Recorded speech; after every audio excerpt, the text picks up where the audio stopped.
Well, if it's our final day, we might as well be outside at the pool, shouldn't we? Because we've been here for 8 days. 9th day will be tomorrow. It's our travel day.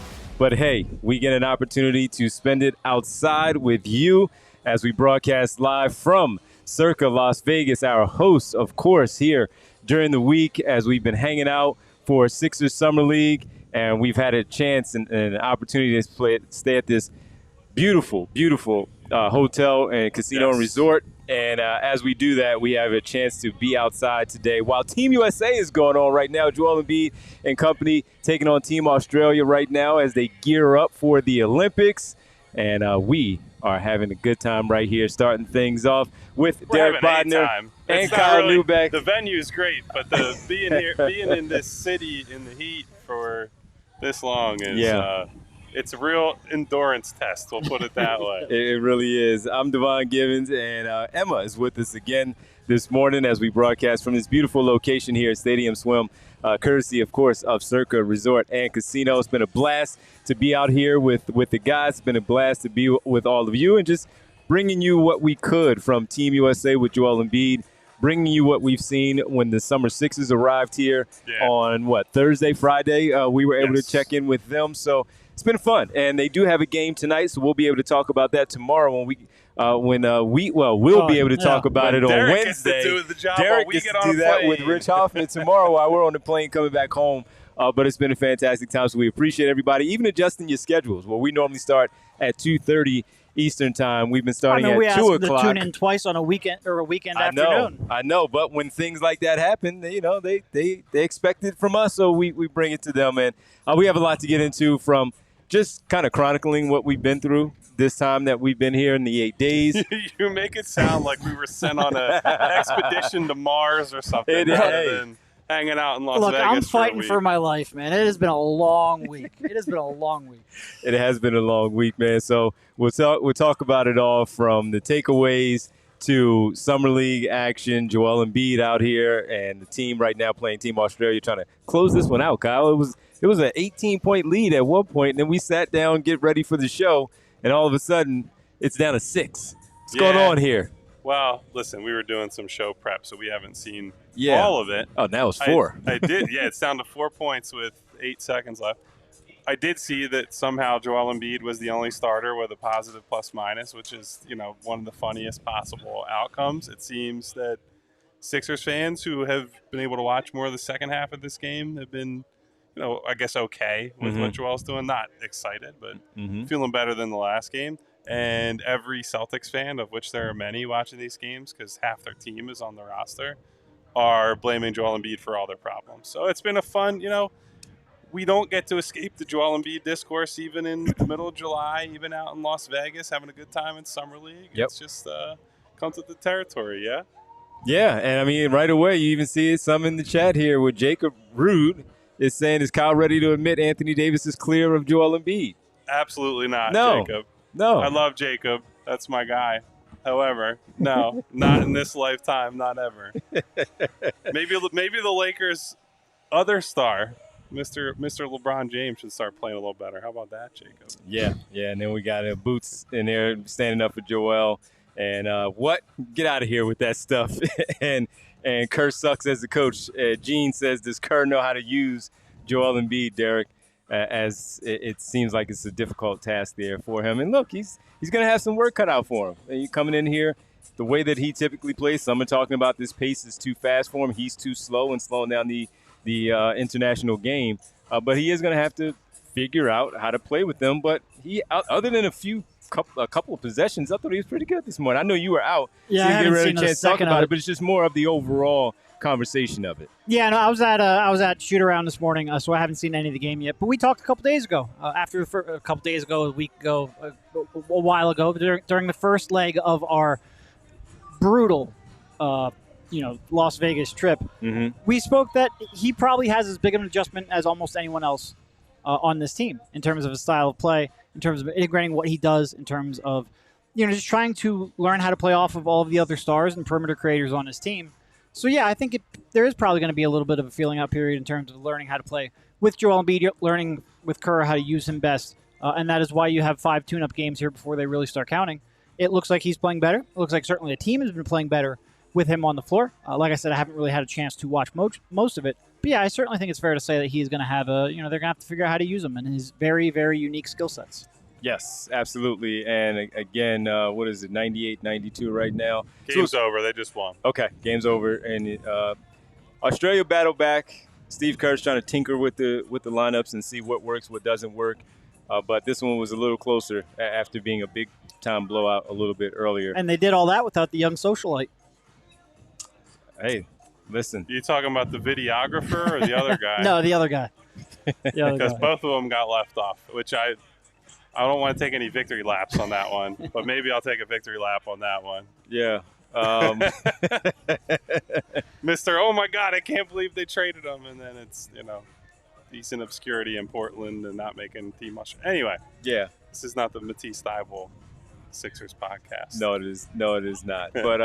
But look, they got the win. They got it done, and they can just build off and look at the film and see. They have a quick turn. You said they had, games back-to-back days? I know they have another game at least this week. I believe they play – I want to say it's Wednesday and maybe Thursday, something like that. But I would say this. I think it's still clear that Joel Embiid, whenever he's on the floor, demands a lot of attention. Saw a lot of double – occasional triple teams in the parts of the game that I watched this morning.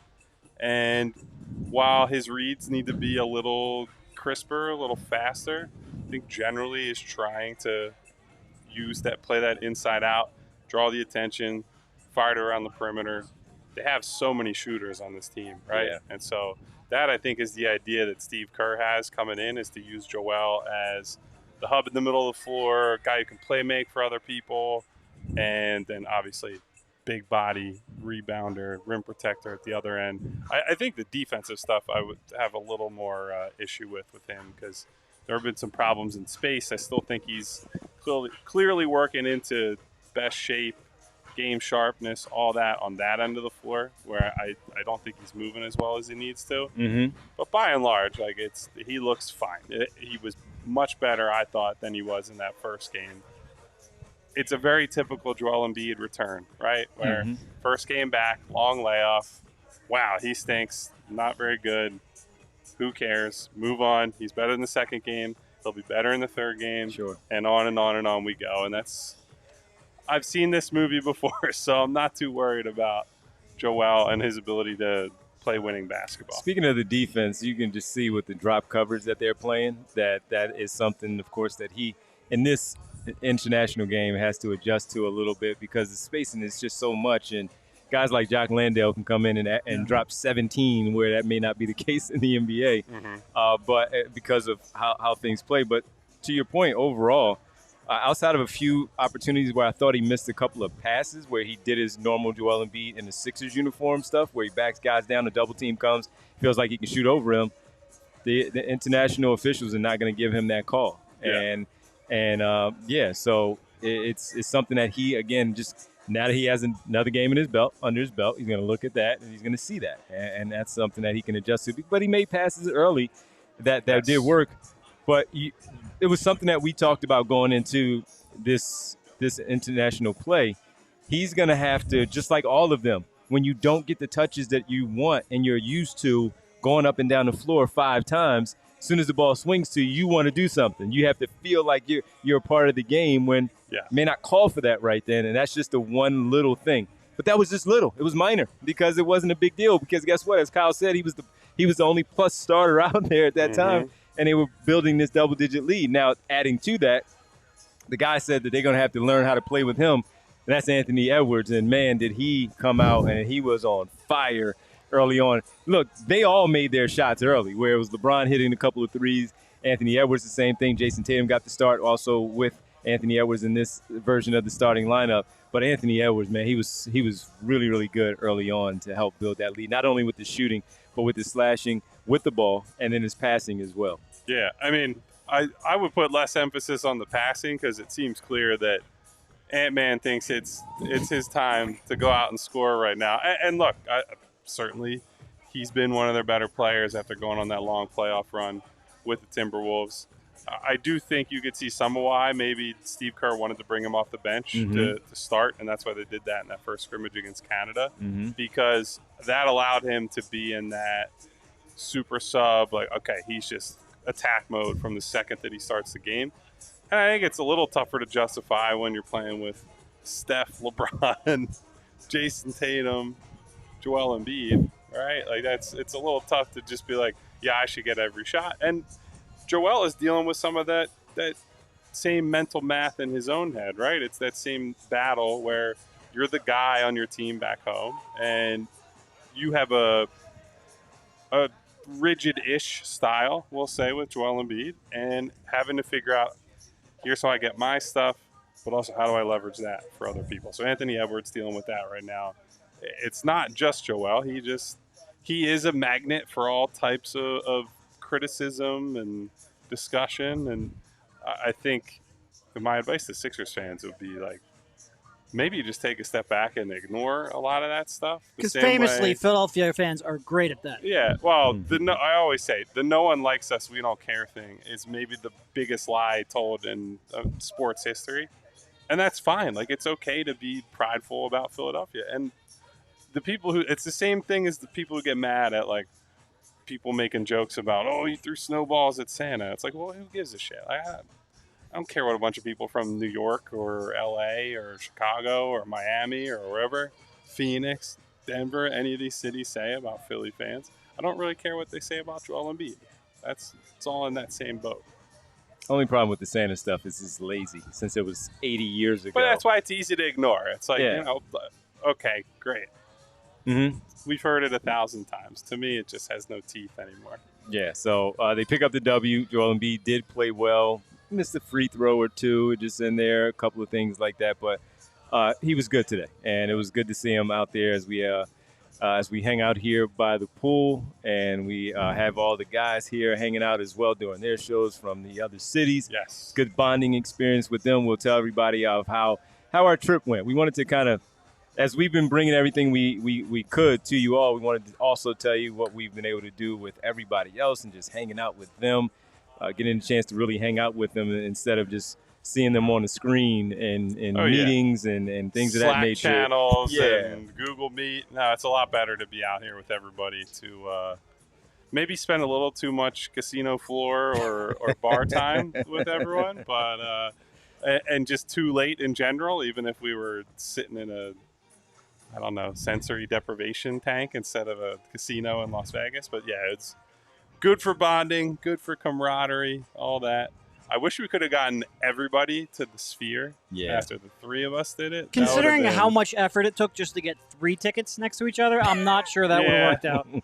Yeah, I mean, unless everyone wanted to pay like $600 a ticket for general admission floor, and I think I was out on that.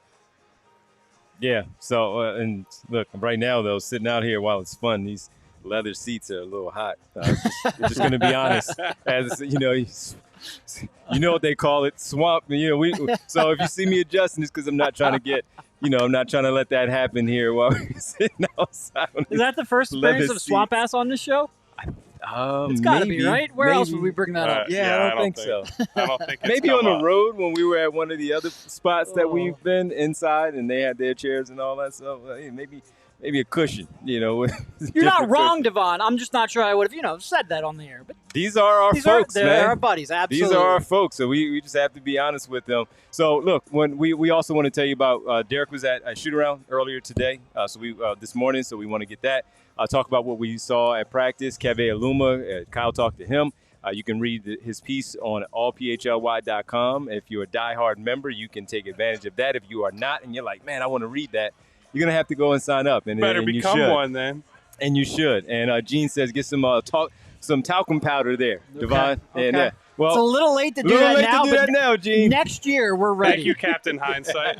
Appreciate that. Absolutely. So what we'll do when we come back is we'll definitely gold bonds, Rick Moore says. So this is why you are people. We talk it out. We talk through it all right here on the PHLY Sixers Podcast, broadcasting live right here at Circa Las Vegas, also presented by our good friends from Rothman Orthopedics. When we come back, we'll get Derek's just the insights of what Derek was able to see there at practice, shoot around here as the Sixers have a game a little bit later against the Portland Trailblazers. We'll be at the arena for the second game before Kyle and I wheels up tomorrow, head back home. Derek is staying for just a tad bit longer to make sure he and Rich Hoffman bring you the show tomorrow. But when we get back, we'll talk about what Derek saw a little bit earlier today at shoot around right here on the PHLY Sixers Podcast.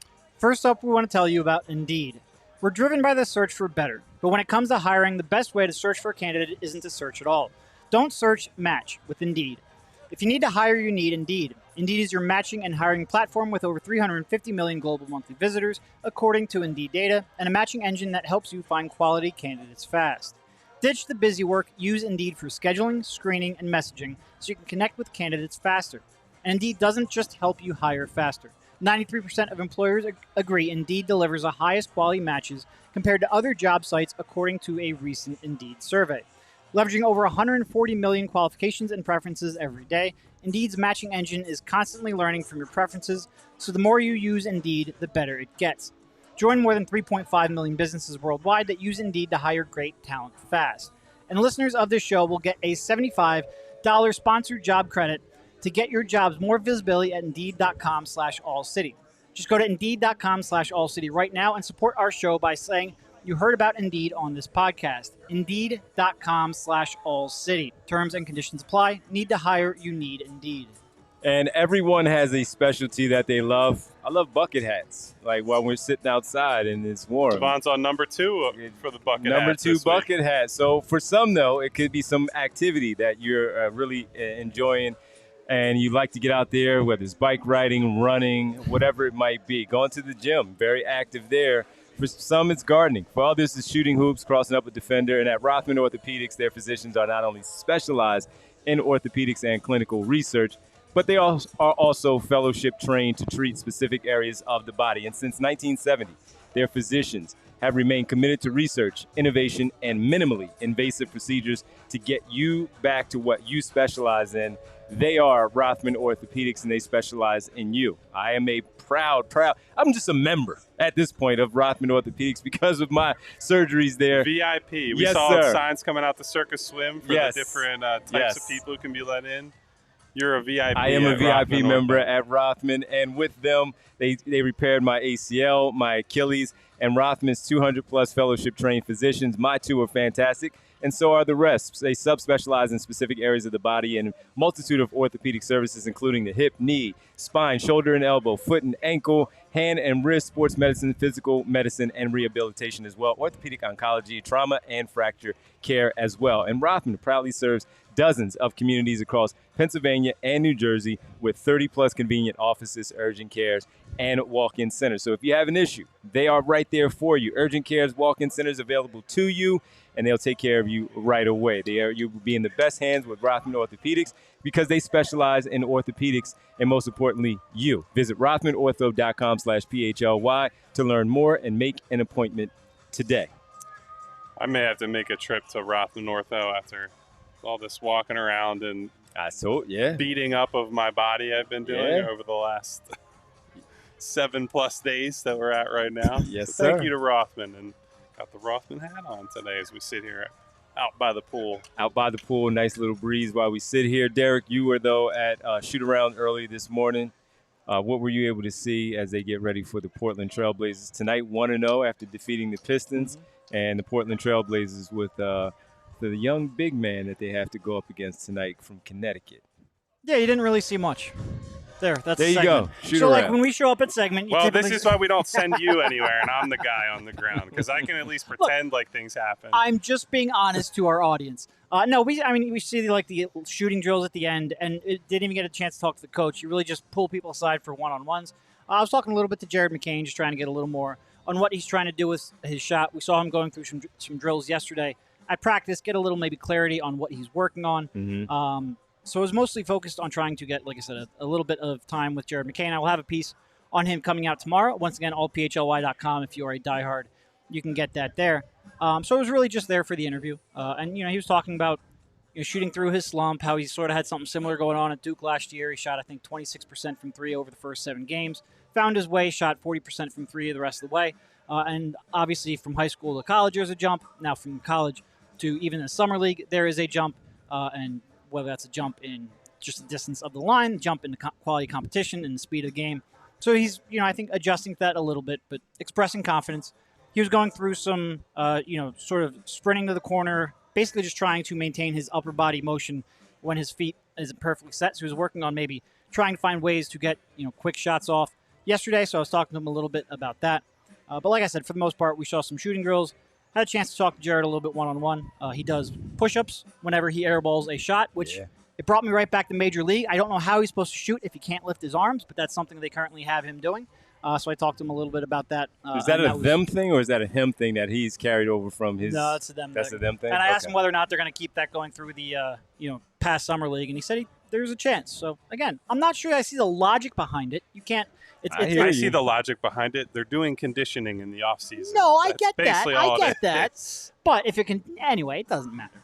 Really, I just wanted to bring it back to Major League, and you ruined it, Kyle. Thank you. I appreciate that. Well, you would have had to tell a good story in the first place. That's to true. ruin it, Look, I am done. I'm done. I get that. I have very little left. But So, that was the update.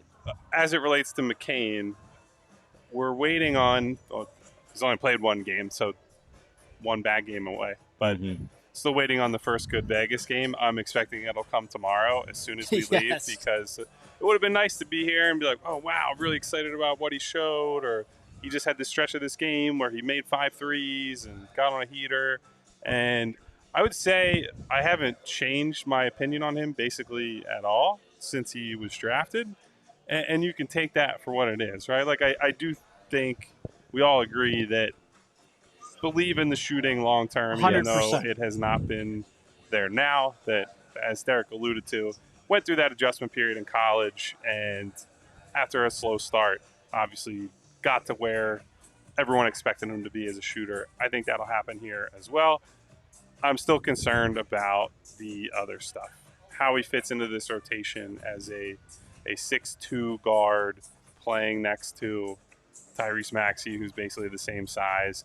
Kyle Lowry going to be running backup point, presumably. Not giving you a lot of size there. There are just not going to be a lot of opportunities unless he can be a true lead point guard, like leading the units that Tyrese Maxey's off the floor for. And as of yet, I haven't seen that because we haven't seen the ability to consistently get to and or finish at the rim. When he's able to create some separation for himself, I do think he's had some nice passes, some nice reads, stuff in traffic, little drop-offs to their bigs, Bona, Aluma, etc., and getting the ball to the right places on the perimeter. But his inability to get real separation other than in transition or early offense, semi-transition type of plays, that's concerning for me. And it's part of why I struggled with him being the pick. Not to say that it was a bad one, just that I'm skeptical that he can have value on this team specifically. And so it really does come down to the shot. Until that comes around, it's a whole lot of we're waiting on it. This is where that comp came in when we talked about who he could be, and having someone like Kyle Lowry back in the building now with him as presumably as a mentor for him as he learns the game. Kyle Lowry came in as a smaller guard. Now, his ability, because of how strong he was, as much as a bulldog as he was, he wasn't always the fastest, but he was quick, with how he did things. He was faster than McCain was. Yes, he was. Yes, he was. But he's going to have to learn those angles to be able to do those things that you're talking about, to get that shot off. Even in the game on Saturday, there were a few opportunities that I thought, not from the perimeter, but when he was able to probe get the guy on his hip, get to the middle of the paint, and have that little floater or the runner, even just a short jumper, and he missed it. He has to make sure that he takes advantage of those opportunities because those are going to be his sweet spots when he gets there, because if he's not going to be challenging those big guys in there at the rim, while we saw some creativity with that in Utah at the Salt Lake City Summer League, he's going to have to make sure he makes those shots. And they'll fall. I'm not really worried about those runners and teardrops that he has there at that spot. But those are the things that he's going to have to do. And I would, again, looking at someone like Kyle Lowry, who is very crafty for a guy who, as you say, you can go back-to-back with and talk about the height difference. The same thing with Jared McCain for you, because he is a smaller guard. So I cannot wait to see what he is around Kyle Lowry for an extended period of time.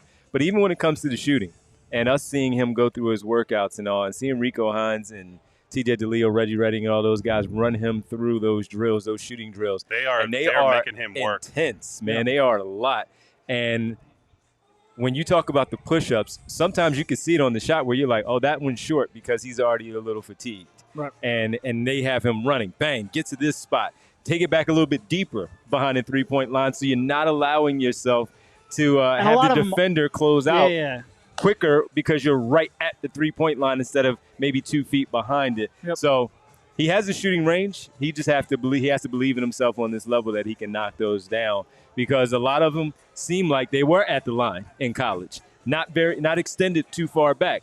And if it was extended, it was the NBA range. Now you have to go beyond the NBA range and extend it a little bit more. You're going out to 30 feet. Exactly, and he's shorter. So the closeout might be a little bit different with these guys. So I do believe in the shooting, but that's what this training is for, and that's what this summer league is for him to get past that.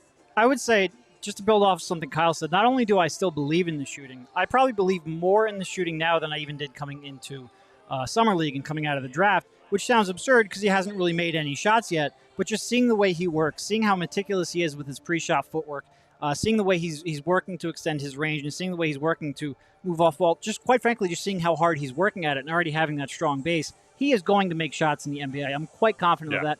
Even we can talk about the speed and the height and the size of the defenders and the speed of the game. A lot of the shots that he's missing right now are pretty open. And maybe he's rushing because he will get more open shots when he's playing with Joel Embiid, Tyrese Maxey, Paul George, all those type of guys. Yep. Right. And not only maybe he's rushing a little bit, and because he's rushing, that's open. But still, I think he will get to the point where he can get that shot off very quickly. I have almost no doubt about his shot. It's, he struggled at the rim. He struggled defensively. Like, we've seen him, try to dig down on bigs and recover back, and he struggled a little bit to recover back because he just doesn't change speed all that quickly and doesn't have a long reach and whatnot to contend a shot. Those are my concerns. Those were the concerns sort of coming in. Those are the ones that are still there. The shot I have very little concern of. And like I said, I probably believe in it even more just having watched him up close. The mid-range stuff you're talking about, like getting to a spot, having those opportunities, missing them.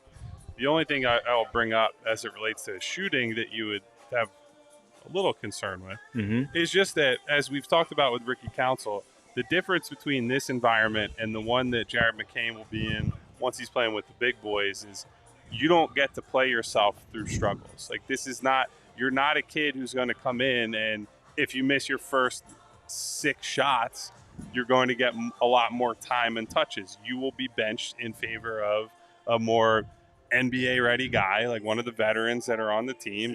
They're not going to use those minutes on you. And so it's a different version of the problem that Tobias Harris or other guys that have been a third guy on Joel Embiid teams have run into, where if you can't work yourself into a rhythm on these like sporadic opportunities throughout the game, you're going to end up in some of these games being like 0 for 2, 0 for 3, and not having an impact on the game. And so I think that will probably be the biggest challenge for him, but that's not about Jared McCain necessarily. That's the challenge of any young guy coming to a team that has real expectations and a hierarchy established that he now has to break into somehow. And I mean, we saw that play out with legitimately one of the best shooters in the world in Isaiah Joe. He was here. His percentages weren't good. His playing time was inconsistent in part because of that. If he had made a couple more threes, would have gotten more playing time. Would that have then extended to more success? Possibly, but he didn't have a chance to play through that. We blame Doc Rivers a lot for that, but that is sort of the reality of a young, shooting specialist coming in the league. And we saw it with Maxey, who's a different sort of player, right? Yeah. But his rookie year under Doc, he had a week or a week and a half, 2 weeks at a time where he's bringing instant offense off the bench. And we all saw it, and we're like, this kid needs to play more. But when he would struggle, it's like right back to Shake Milton, right back to Furkan Korkmaz, right back to these guys that are more – every coach does it. I know Doc has been a lightning rod for criticism on that area specifically, and I do think he is specifically bad at letting young guys play through that stuff, but it happens with every coach. And so that's something that will require some real mental maturity from McCain, which I think he has based on just talking to him, talking to people around him, etc. We'll see. But yeah. I think to your point, Derek, he, from what we can see and what we hear, he's doing everything possible to put himself in the best position. And I think the point about the mechanics and feeling better, seeing the consistency is a good one, because even as he's doing these workouts, right, where really the point of them is to play him through exhaustion and to say, you have no legs, your arms are heavy, you're tired. I want to see you maintain those same mechanics. And I'd say 95% of those shots still look the same as they did at the start of the workout. That is a great, great sign for once you turn the faucet on, it's going to keep going. Yep. And to your point, you brought up his maturity.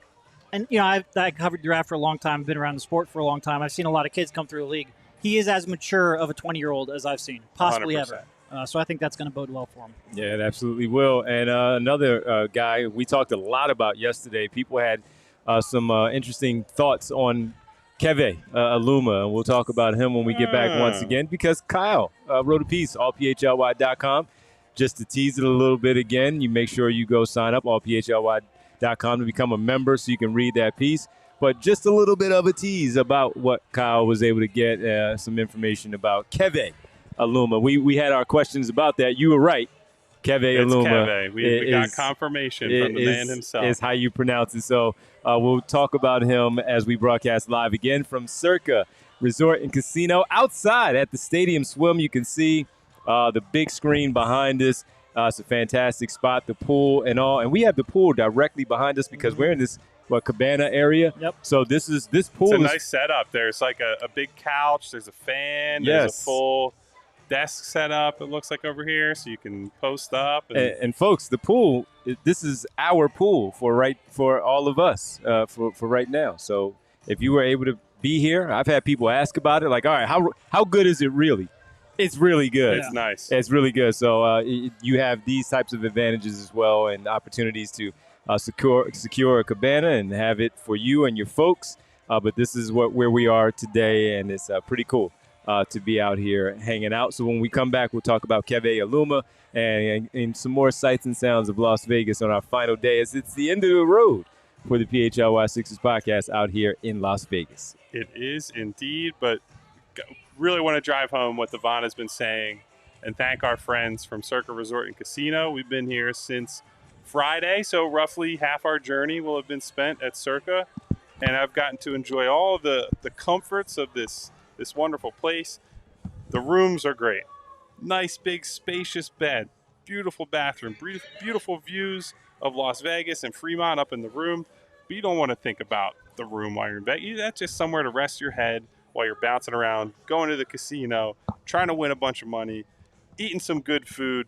They have all that here. It's the first ever adults-only casino resort, so it saves some time on checking IDs as people are coming in off of Fremont. All kinds of people wearing costumes, Pennywise the Clown, women in various states of undress. It's a chaotic time out here, but it's awesome. It's Circa, 7,000 square foot casino with 2 levels, and it has the world's largest sports book, 3-story stadium style. I mean, you guys can see this is the pool, and we have a gigantic screen out here. So imagine being inside, how big the TV and how big the setup is at the indoor sportsbook. So Stadium Swim is the draw. It's what you see today. 4,000 person capacity here. They can pack them in. Devon was here, I think, for like 5 hours yesterday. It was packed. Just hanging out. For the big soccer game that was going on. Well, there were 2 of them. There was the European Championship, and then there's Copa America. Yeah. So big soccer day. 15,000 square feet of wet space out here. That's a lot of wet space. Again, I'm a little uncomfortable with that phrase, but Because of the seats. I'm just I reading. was proud that the bottom I didn't make a joke there. But guys, Circa is awesome. We've had such a good time. Won a bit of money playing craps, so that helps it feel even that much better. I don't want to talk as about Derek it. cries about his blackjack I will losses. say I didn't lose any money here at Circa, so Circa's still good by me. There you go. So I highly recommend coming out here the next time you're thinking about whether it's you're out here with your partner as a couple, or you're coming as a big group, you want to get a block of rooms. Highly recommend it. We've been having an excellent time here. It's been one of the saving graces of the 8 days in Vegas. If we were in a worse place, I don't know if I would have made it. We also want to thank our friends from Coors Light, beautiful people out in Golden, Colorado. Have you had a few of those while we were here? Did you choose I chill? have chosen chill. Chill. And had a, Over and over actually again. chose chill last night. Probably our last night on the casino floor, because tonight will be a packing and going home sort of deal. But guys, there is always a better way, a chiller way, when you're in Vegas for 8 days, when you're having regrets about agreeing to come out in 115-degree heat for this long to cover some basketball. Coors Light is always there, and you know it'll be ice cold because the mountains turn blue on the bottles and cans as they hit that perfect temperature. I have needed to decompress at times this week. Las Vegas is a daunting, overwhelming city to be in.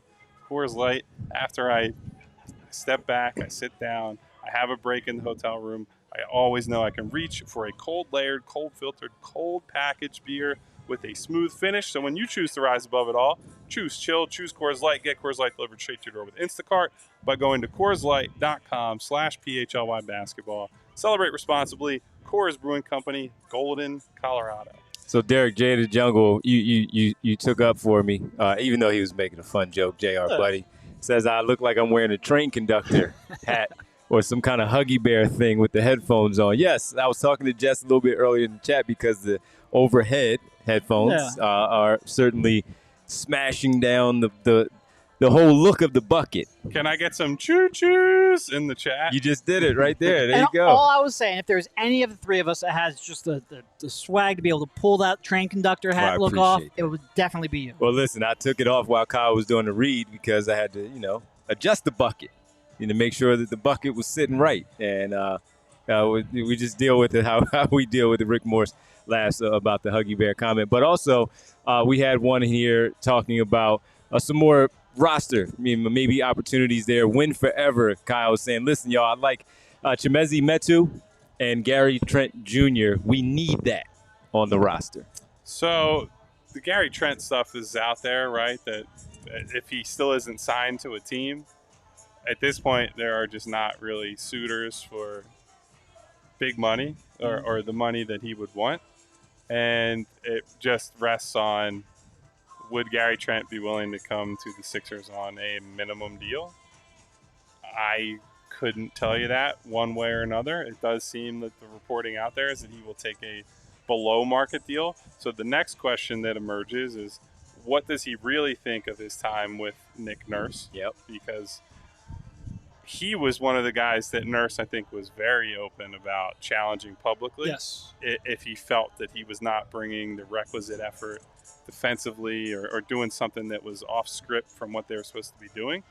From what I can tell, I don't think it's like a disaster relationship. I don't think it's, for example, in the category of Pascal Siakam, where they were just simply not going to trade for Siakam because of how those two felt about each other at the end of their time together in Toronto. I don't think, from what I know, it's the same with Trent. But if he's taking a below market deal, he can take one in a number of places, right? Yeah. On a minimum deal, there are plenty of teams with interest in Garry Trent Jr. So it's a matter of whether you can promise him a big enough role and a path to being like a version of what Kelly Oubre was for these guys last year, which is someone who came in, had to take less money than maybe they thought they were getting or expecting in free agency, and parlaying that into another deal, a better deal next season. Yeah, and look, I've had some reservations about Trent in the past, in large part with what Nick Nurse has mentioned publicly. It seems like his effort defensively is not always there. His focus is not, his impact defensively is not what it should be. But on a minimum, it's a no-brainer. Yep. But like Kyle said, it's not just, obviously the Sixers can offer a minimum. Other teams can offer more. We'll see whether or not they do. But what's his relationship like with Nick Nurse? But also, does he view this as the best spot to get the most touches to get the next contract? Certainly, the Sixers have minutes available. Yeah. Although that's, dried up a little bit. But they still certainly have spots in rotation where you can get significant minutes. But is he going to get the touches he wants in the floor spots he wants, coming off of the actions that he wants? And like Kyle said, none of us have, deep insight on what he's thinking right now. That's really only something he and his agent can answer. Mm-hmm. But I'm surprised he's been out here this long. Look, he might want more than people. Obviously, he probably wants more than people willing to offer. Yeah. So with him, it is a very interesting thing because, look, when he was a second-round pick and he went to Portland and he played well and he was able to move on to Toronto, play even better, where it looked like he had established himself as a guy you can count on, a shooter in this league. And for whatever reason, in Toronto, I don't know if it's a Nick Nurse thing or just a Raptors style of play that really just did not pan out for him, that he is in this spot right now because he's such a good shooter.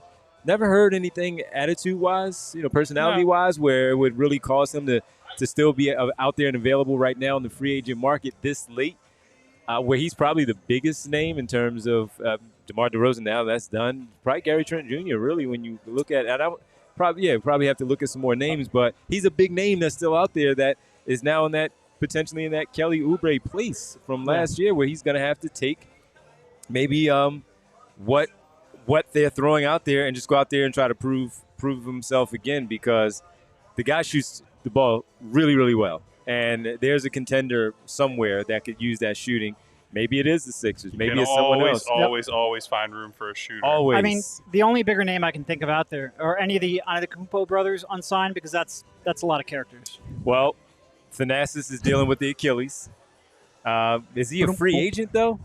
Oh, I don't actually want any of them. I was making a joke about the length. No, I wanted to keep going with the joke. I'm not laughing at the Achilles injury, but he is still out there. Yeah. So he's out there. Yeah, but I'll run through the list of these are probably the most notable free agents as it stands.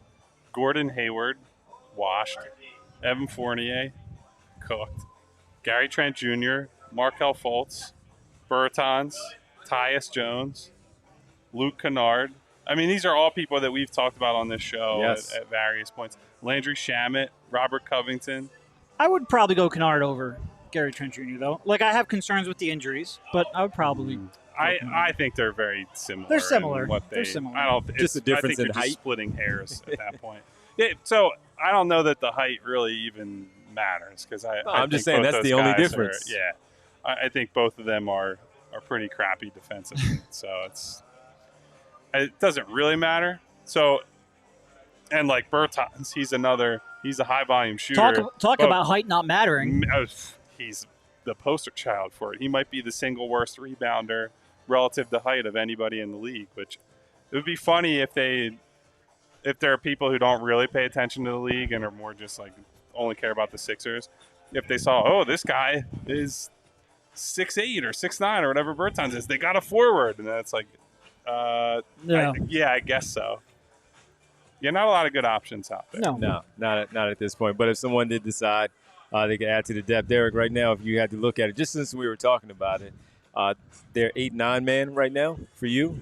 What would that be outside of Embiid, Maxey, George, and then you throw in Oubre and Martin? Where else are you going with that 8-9? Yeah, it's a good question. Let me just pull up the roster so I don't forget anyone. Well, so Drummond's also going to be in there. Yep. He's the easiest 6. Yes. Then you say Lowry as a backup ball handler. Eric That's Gordon. 7. Gordon is 8. Yeah. And then you go on from there where it's Ricky and McCain. KJ, yeah. I would prefer Ricky of those two. I'm not sure if that would be I would too, decision. but I think Nick Nurse has shown he prefers to play KJ over him for the time being. That's probably 9 right there. That's a big one to watch in training camp and preseason. Yeah. That's maybe the clearest actual rotation battle that's up for debate right now. Yep. All right. Before we get to Keve, Adem Bona signed a deal yesterday with the 76ers, 4 years. $8 million. $8 million. So what is that for second-round pick, 41st overall pick? When you look at that contract and look at those numbers for him, good deal for him. And again, just in a really good opportunity here with the Sixers to continue to learn and grow with not a lot of pressure on him as a second-round pick.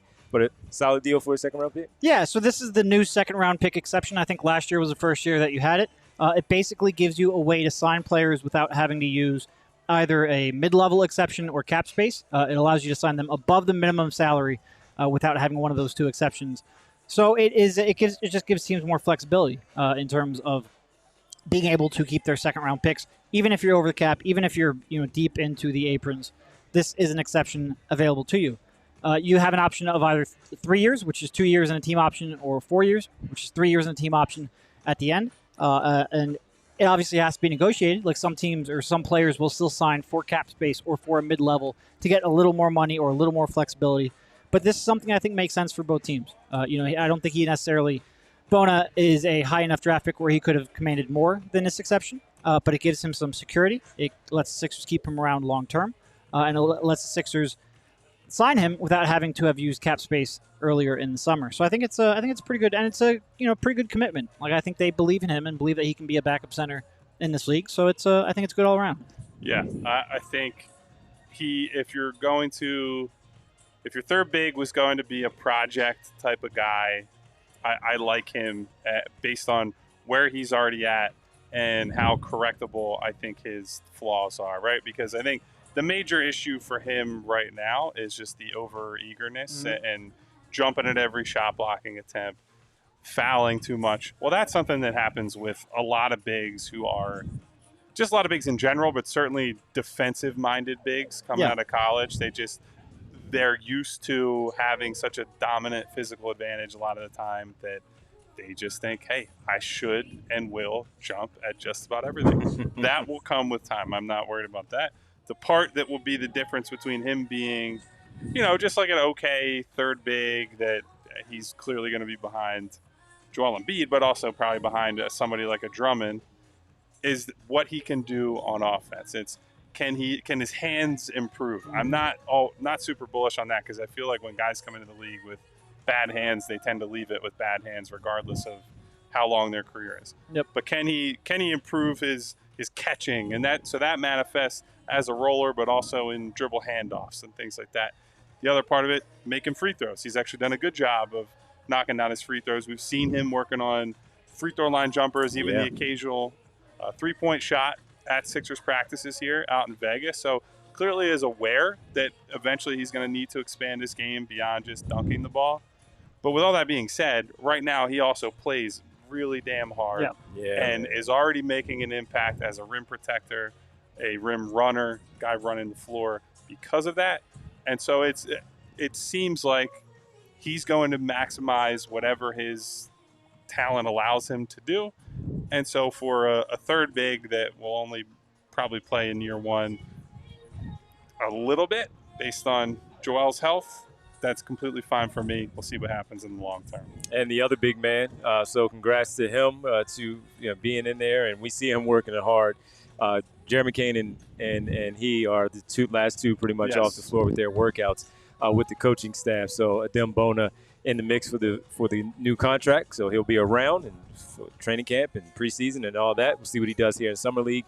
Game number 2 tonight against the Portland Trailblazers. He's got a work cut out for him tonight against big boy, the big fella from UConn.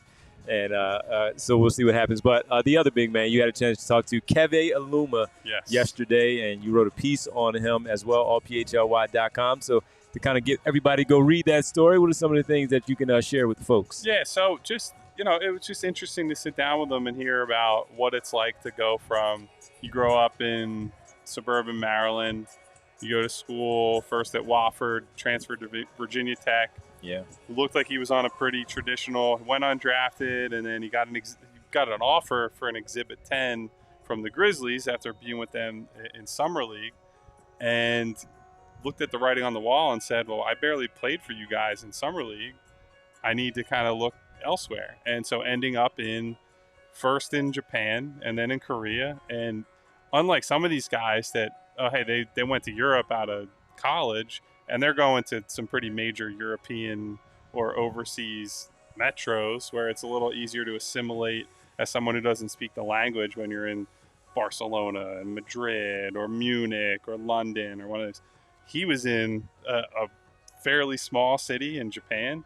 He's like 3-hour drive away from Tokyo. And so think of like, you basically don't see anyone that you know and love because it's so hard to get there.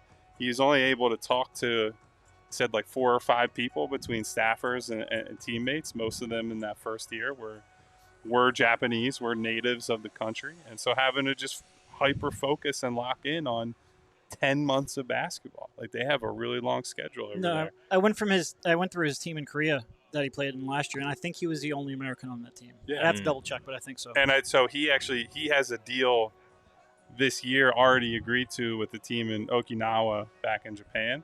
And I was looking at the Korean roster of the team he left. I believe Henry Sims, old friend of the Sixers and Sixers fans, is the only guy over there, only American on that current Korean team. So yeah, it's weird to think about just being over there, and obviously he's got some stuff to work on. He's kind of a tweener. He only started playing basketball in high school. He was a defensive midfielder playing soccer. Oh, okay. And so rounding out his skill set and finding himself not just as a player but as a person, I just thought it was like a really interesting path. And I don't think, frankly, I talked to some people connected to the Sixers. I don't know that they were really expecting him to play. I think the reason Tony Bradley was here was, okay, he's a veteran big man option. We're looking at him again, seeing where he's at.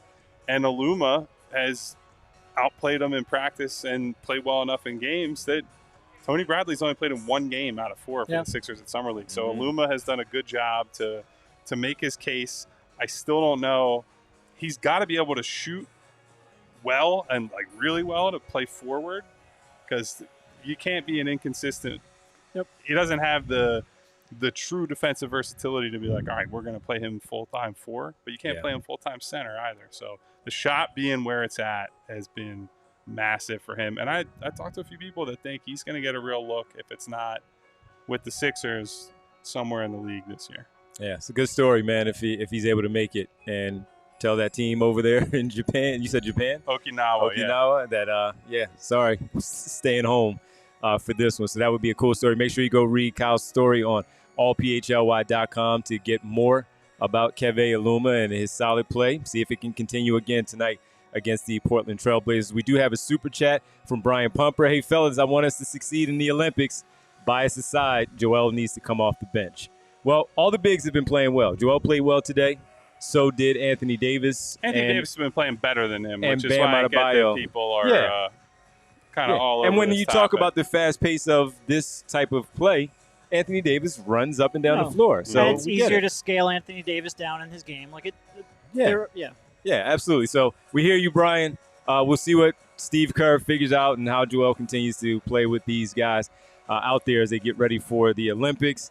And we want to get ready because we have to get ready to wrap up. So we want to roll call people because we don't have an opportunity to really tell everybody everything about the trip in a couple of minutes. I mean, but I would say I'd rather just to wrap up. We do our roll calls when we're back in Philadelphia. I'd say the quick summary of this trip is that we were able to spend a lot, if not too much time together on the road, dealing with the sights and sounds in Las Vegas. Obviously, wonderful hosts here at Circa. We thank our partners from Rothman, helping us to be out here. Indeed have been big partners for us this week. All our people that make this show possible.